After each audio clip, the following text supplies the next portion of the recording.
And you're like,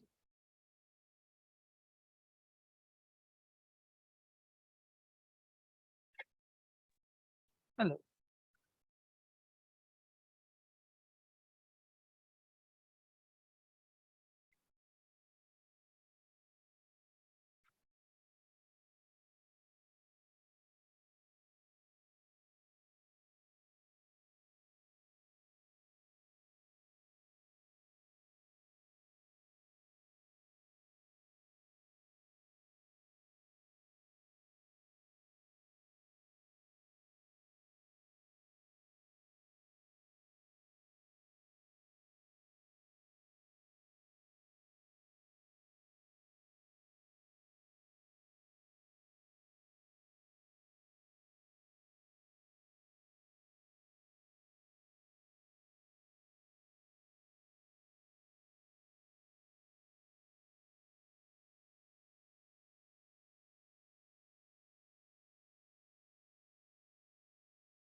Yeah, Alex, PG.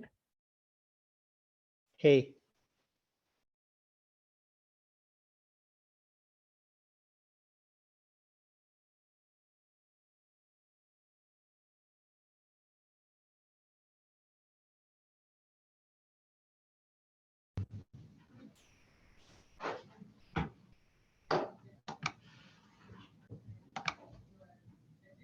Hello. Hello.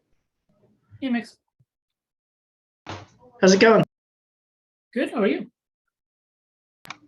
Oh, living dreams. Someone's dream. Are you in SF? Yeah. Is it like really hot over there?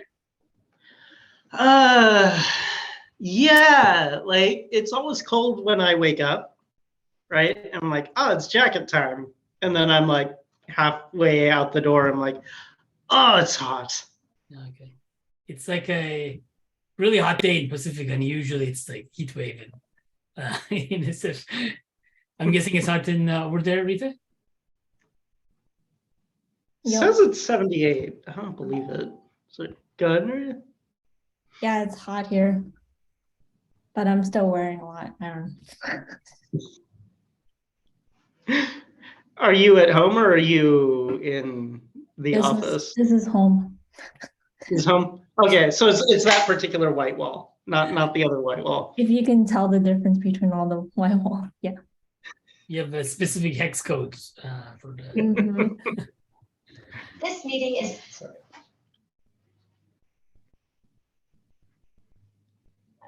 I've got this recently. Oh, That's nice. cute. Yeah. This is how you know I'm home, because this is home.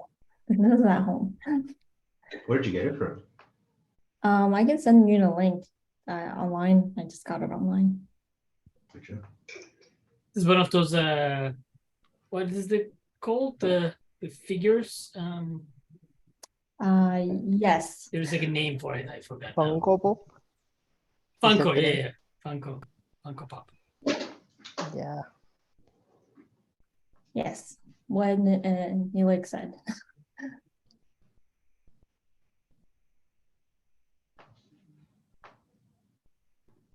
There's also a garbage can on fire. I like that one.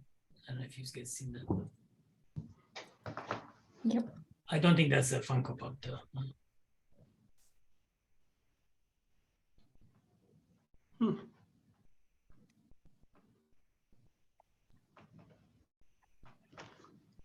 This is very cute.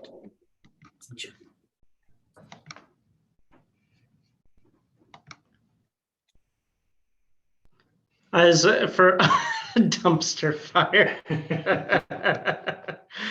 I was wondering for a bit if it was an extension to the Fippy line. Mhm. Oh, the this is Fine Dog? No. No. Is that what that was? Yeah. I just saw like rough, like plushy type thing. I didn't know it was that meme.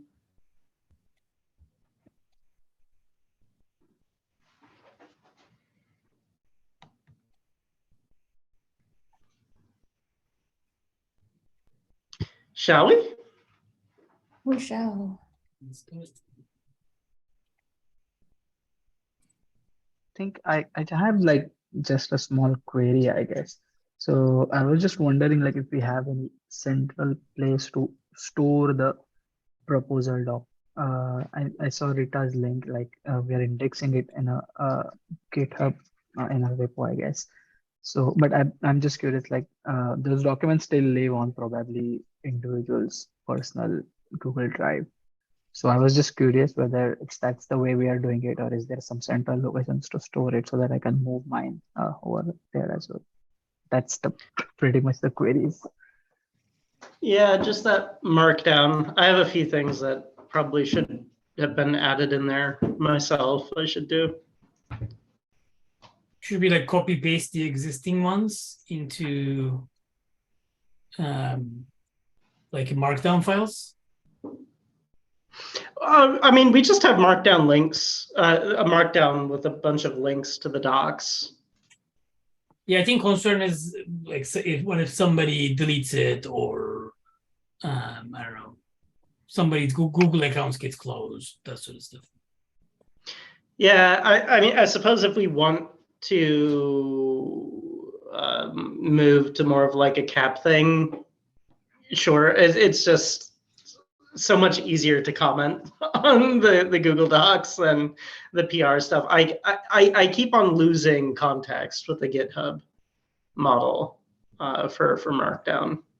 Oh, I think that's fine. I think it's when we finalize, we can maybe just move it to like a more like into the repo basically, so somebody can't delete it or can't. Yeah, I'm not against that. Is there something that makes that easy to do?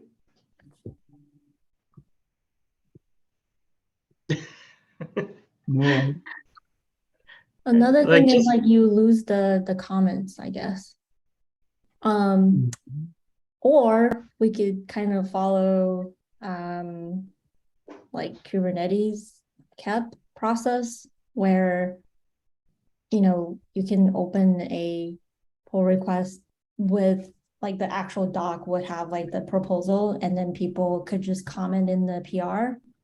And then once it's approved, then we will merge it and it will just live in the necessary place in the repo. I think this is what Yeah, I Max mean, was those- saying. Yeah. Yeah, those comments like effectively are gone anyway. Like earlier, even like mid discussion, because GitHub like collapses them or the PR moves Yeah. something around and you have less control over But what happens. they're not gone though, right? Like they're there. They're just hard to read, but that's a different problem.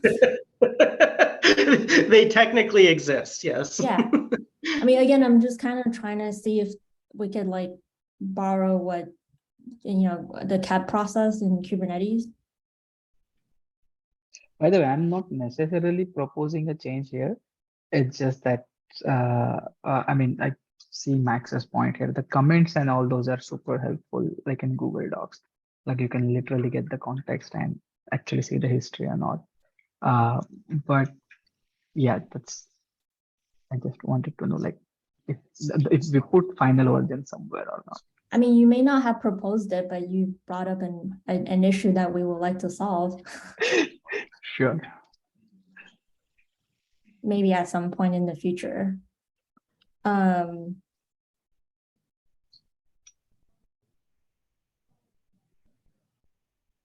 mean, do we want to do it for the future ones or do we want to do it for existing ones? I guess. I feel like you could try the model ones. It doesn't hurt to try. I mean, one, how common are these design docs right now? And two, the size of the Kubernetes community versus the Gatekeeper community, right? Like if we are, if we're trying to impose process to kind of like forced traceability, that can make sense, I think, for like larger communities, like forced traceability and notice. Like preserving comments is good, but also I would be wary of, in the process of writing these things, right, it just being slower, more difficult to deal with, right? Like even the CAP that I worked on, it started out as a Google Doc and then only migrated to a Markdown once it like became a formal CAP, just because of Totally. the Yeah. friction. Same with the caps I worked on. Yeah, but I think, but when you do move to the cap, it means it's a bit more ready, right? Like it's ready to be persisted. Yeah. So like living in Markdown, sure. Maybe at some point having like extra comments in GitHub, like once it's like a formal review process, that I think can make sense. What I would want to avoid, because I think we're more at the stage where everything is kind of like the pre-cap, kind of like Google Docs stage, I wouldn't want to like start out with a rough document that's a pull request, if that makes sense. Yeah, that's fair.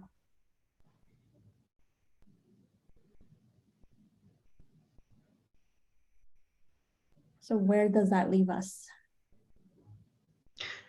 I think, well, one, the definitely the links in the Markdown file still valid, right? No matter what solution.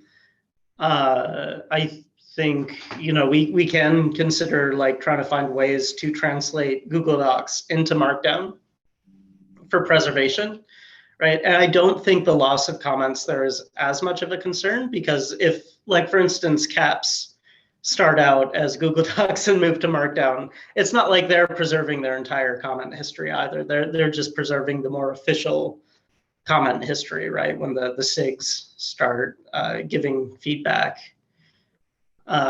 So I think that's a reasonable like compromise that's like almost rough cap equivalent, if it's easy to do. And then, yeah, if we want to like keep an eye on, does it make sense to have a more weighty kind of proposal process? I could see us at some point crossing that threshold.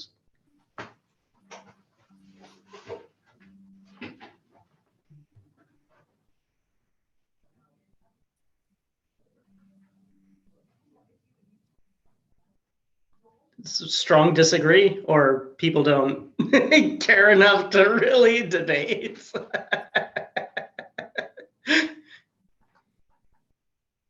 Does that unblock you? It's not blocking me now either. Okay. It's just the tangential thread, I guess, that popped into my mind. So what I'll definitely do is, though, I'll open a PR to update that markdown list, I guess, at least. So that way it's linked correctly. And the other reason that is, like, I think I was, Rita, you mentioned in one of the PR about the versioning, right? So it will be just easier in such scenarios to just sort of comment it there, so that the author will also have a reference to where the other docs are, or all the docs Totally. are. Yeah, I was like trying to refer to that doc and I didn't have it handy. So Yeah. that's exactly, yeah. Yeah. I'll open that indexing. I guess if you own the doc, just don't delete it for now.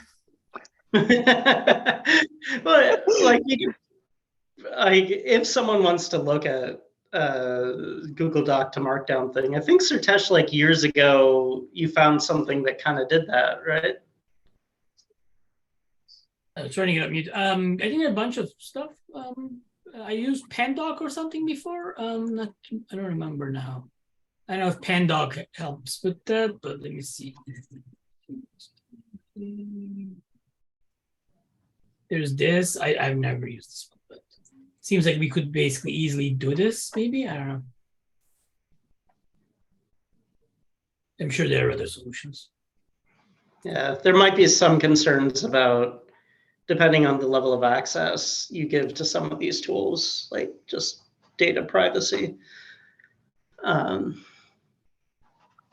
But if it's just for the individual doc, I think that's less of a concern. Oh, Like I if think this it- would go to your personal Google account. Oh yeah, that's right. So it doesn't Yeah. have access to need to have access to Gatekeeper specifically. I mean, my personal Google account, I wouldn't want to give them like general drive access anyway, but No, hopefully they're not just for I think requesting reading that. and stuff. Yeah.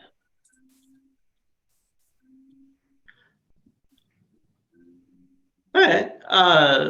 Like it might make sense when we put something as like done to ask people to do something like that.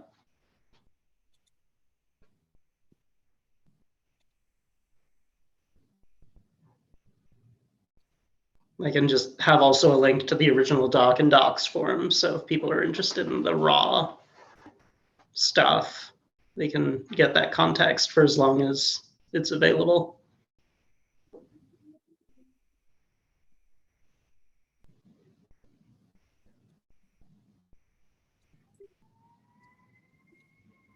Okay, sounds good.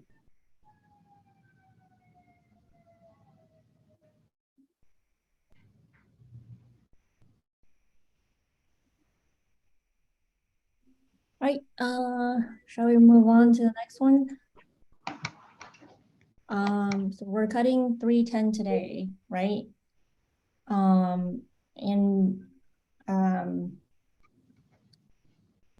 This kind of came up while we were thinking about just releases in general. Like what happens when there's like a CVE that we patch in between the RC and the release. Do we cherry pick those new CVEs on top of the RC just right before we ship, like say 310, or do we wait and just ship in 310.1? That's sort of the question.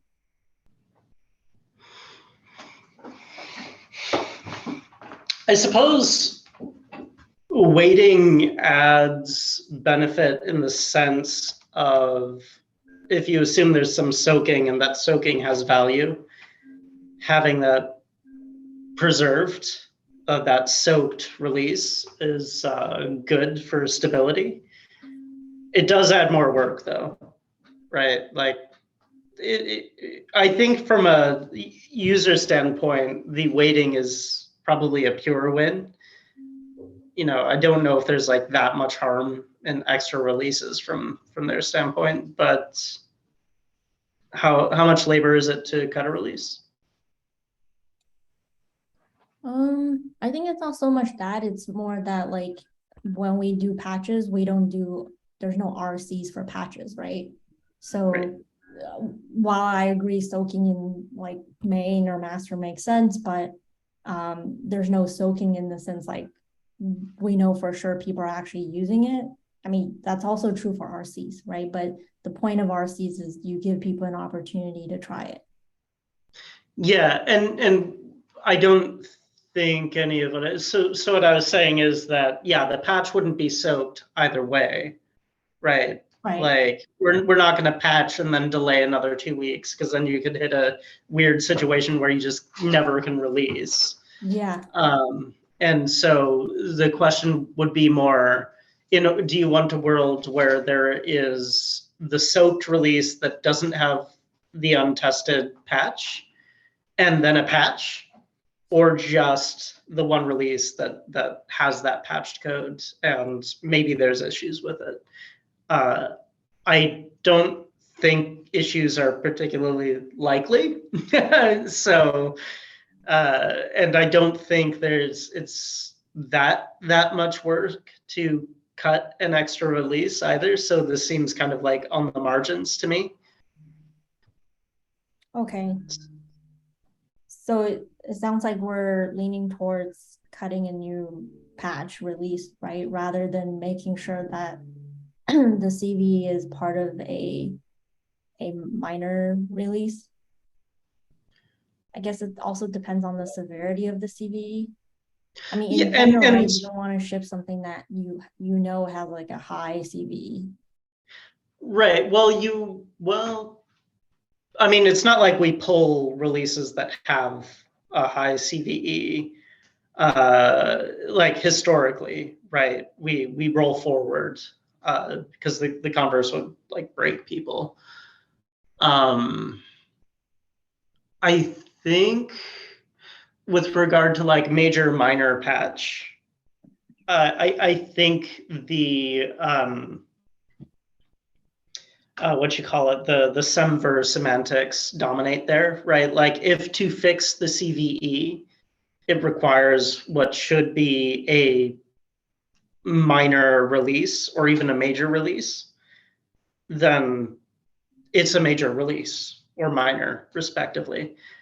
I do think that it makes sense to, in that situation, either communicate like, hey, even though this is still soaking, you probably want to use this RC, or just to like omit soaking altogether, depending on the severity of the vulnerability. But that would be a case-by-case basis, right? And sort of the perceived risks of the security vulnerability versus the perceived risk of running untested code. So do we have a comfort level, like high, medium? High goes in and medium or low goes into patch? Well, I also think that, so you could have a high CVE that is irrelevant to Gatekeeper as well, right? Like say that like the Golang HTTP library or whatever has some bug, but it like doesn't really matter because we don't use that particular bit of code, or we're talking only with the API server, and whatever it is like well behaved in that situation, or we know there's a mitigation that's pretty effective.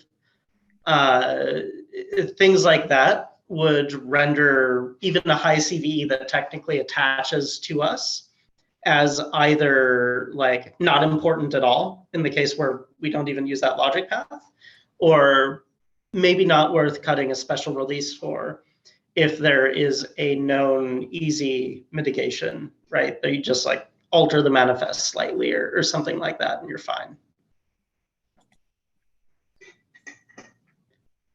So sorry, I know that's not, I interpreted you as asking like for like a well-determined threshold. Yeah. I mean, this is meant to be a discussion, right? It's not an easy yes or no. Otherwise, this would be easy. I guess like I was also hoping that we could like determine some type of like to your point, like some type of threshold so that we can document as part of our release process. Like for example, as we were cutting 310, I noticed there's one CVE but has like really low impact on Gatekeeper, and then there's a bug fix for audit, right? So then the question is like, do we want to do yet another RC? Probably not, given it's a smaller impact. These two are small impact. Therefore, we're probably okay with cutting 310 and just do a follow-up patched release maybe next week, right? So it depends kind of answer, but it would be good to document it. Yeah.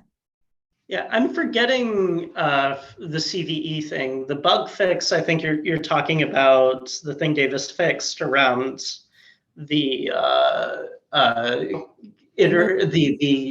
audit cache data only, right? Audit from cache flag. Yeah. Which is a low surface area, so so there is that one probably should be in a separate patch release, just because the risk with that one, and granted this is only true if you're using that flag anyway, which is already broken, so there's certainly strong arguments in the other way, but if coded wrong, you can watch resources that you did not intend to watch, right, by accessing the client API. I don't think we're doing that, to be clear, with this PR, but the risk would be like a spike in memory usage, essentially. Mhm. So, like I said, I could come up if you wanted me to argue the other half of that, I could. So again, we're kind of at the margins, but it is certainly safer to do that as a patch release. Yeah. What do others think? I think that we could decide on like a case by case basis for like the CVE impact. So like I think the Go one that we fixed is basically very low impact on gatekeeper. So we could basically include it in the 310. Maybe another way of thinking about it is there any case where we would not cut RC due to a CVE? You mean like a new RC or no RC at all? Like, so we have an RC that's been baking, it's about to be released, and then a CVE is discovered. Is there any situation in which that would lead to us not cutting a release because it happened to have that CVE? And my assumption here, by the way, how I'm thinking about this is I would tend to assume that the previous release is also subject to the same CVE, right? So in my mind, it's not a regression, right? I could see in a case where there's like, we went from like K8s 120 to K8s 121, and there's a CVE in 121, right? We wouldn't want to like add a new security hole in, right? But if we're not making things worse, I see no reason to not continue with the release train and like still patch it, still fix it, but it doesn't seem like a delay is necessary. I think this happened in Kubernetes. Like, Was that? I think this happened in Kubernetes. Like, I think there was one release where the .0 was waiting on like a CVE, but then because it was taking too long, they cut it anyway, and then it was in .1. I can't remember which release it was, but I feel like this happened before. Oh, sorry, it wasn't a CVE, it was like a critical bug. Yeah. So it could happen for sure. And the only reason why this is happening is because we've cut multiple RCs, right? So do we want to wait for another RC? I guess if we've already delayed our 310 release by like a month now.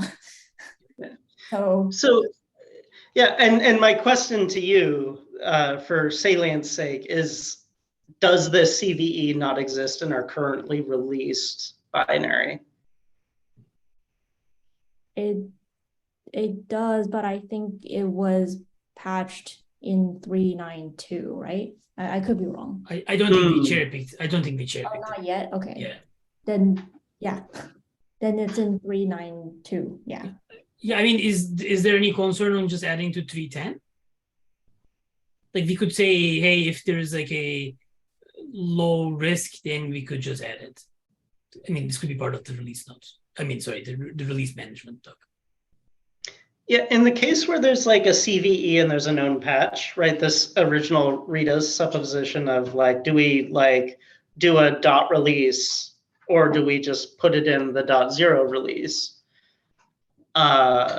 My assumption in the difference between the two is not that there's much of a time delay. I would imagine we would do .0 and .1, like maybe even same day, versus just having a .0. If we knew there was going to be a delay and 9.2 is more secure than 10.0, that seems a little weird to me. Yeah, I mean, I think we can always follow up with a new patch version.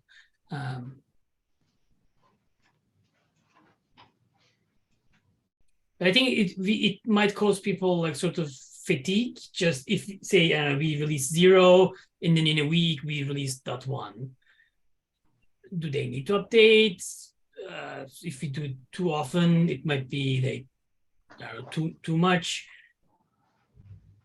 Yeah, I'm curious, does anyone actually feel strongly about this, or are we just sort of getting lost in the weeds of we're kind of okay with either outcome? And because of that, either one is fine with me. I don't have a strong opinion. I've been documenting typing. What we were discussing was I thought we were converging on depending on the severity of the CV and the bug and how it impacts Gatekeeper. If high, then we cherry pick to the release. If not, then we wait to ship it as part of the next patch release. If folks are okay with that, yeah, I think it's tactical, right? Like, I don't think you're going to be able to write purely mechanistic guidance for the edge cases. Okay. Cool. If there's no opposing view, then we can move on to the next one. All right. Originally, I was going to talk about KubeCon talk content and demo, but I didn't finish. So I will share with folks after the call when that's done. I know. And I see Alex, you've added something as well. Yeah, no, this is super minor. Was there something else you wanted to share about KubeCon? No, I was just gonna kind of show the content and get a thumbs up or like kind of feedback, but I'm not ready. So. Gotcha. Yeah, I mean, just for 2 minutes, like if anyone's interested, I put out a PR to pass in a mission review to get it verified. If you had any questions, you can ask me now or Slack me.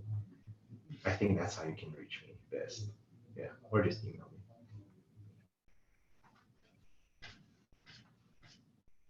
Very cool. Cool, that's all I have.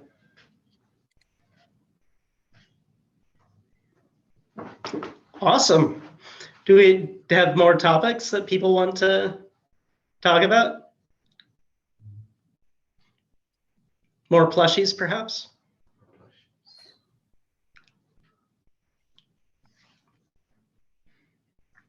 Follow-up Phippy sequels? Any unreleased scripts? We cannot say. I actually don't know if there's anything.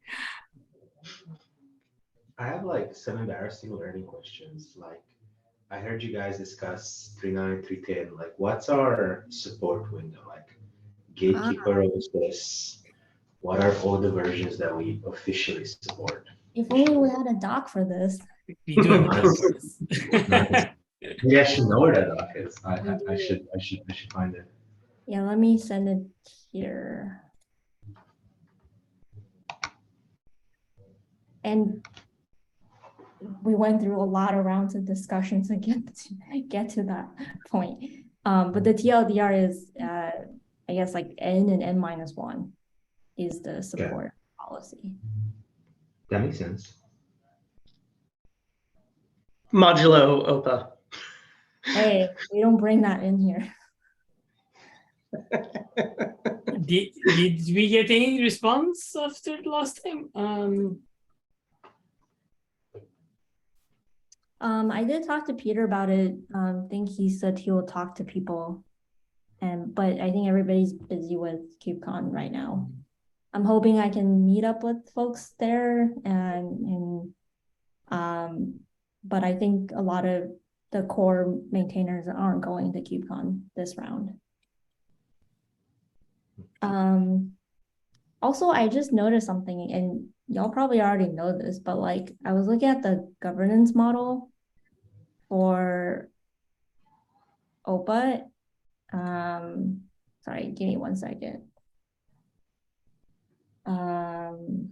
And I mean, I already know this, but so I'm not sure why I was surprised, but someone asked and I had to look it up, and then I was kind of, it looks like for OPA, like all the maintainers are Styra. Yep. So if we change the governance model, it's like a global vote, right? So in some ways, there is still some influence we have there. But barring that, and I think it's a pretty high bar. Was it 3/4 or a half threshold to change the governance model? It's 3/4. That's a pretty high bar. But anyway, yeah, we have no say in like voting in or out PRs, for instance. Yeah. What is sorry, voting in and out PRs? So if you look in the OPA repo, there's a governance.md file that describes the like high level rules for how projects are governed. And it breaks out the various repos under, the various repos under the OPA project. There we are. Into like basically areas of specialty, right? And so for matters of governance that are specifically affecting like these areas of specialty, and I'm speaking very roughly here because I have not memorized the governance doc. It's basically the voting power is partitioned, right? So if there is something to do with, say, policy specifically affecting the OPA repository of the Open Policy Agent project, and there were to be a vote taken on that, that is not our domain, right? We have no administrative powers there. I see. That makes sense. I'm looking also at the docs right now.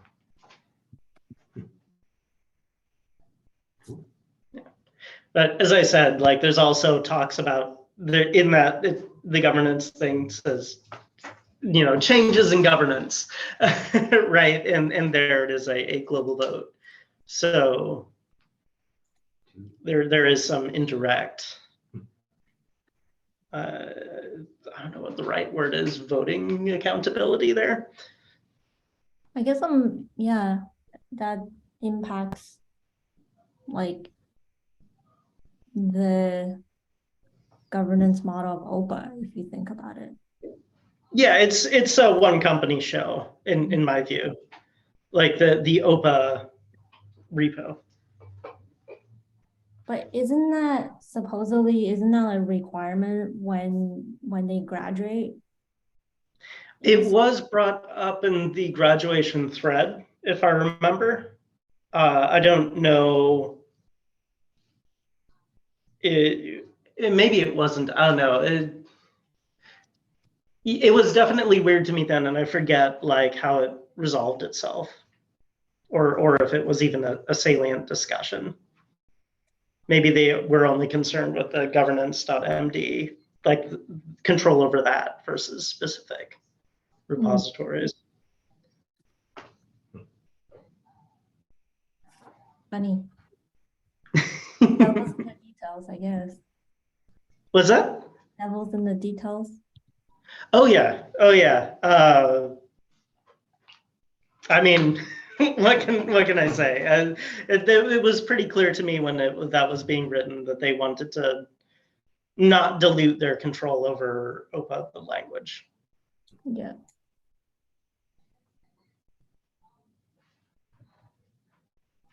Cool. Anyway, fun fact for the day. Anything else folks want to talk about? If not, I'll go back and work on the slides. That's good. Oh, welcome Sorry. Jadip to the call, by the way. I think this is his first time. Hey, welcome. Welcome. Thank you. There's emojis now? How are people? Oh, reactions.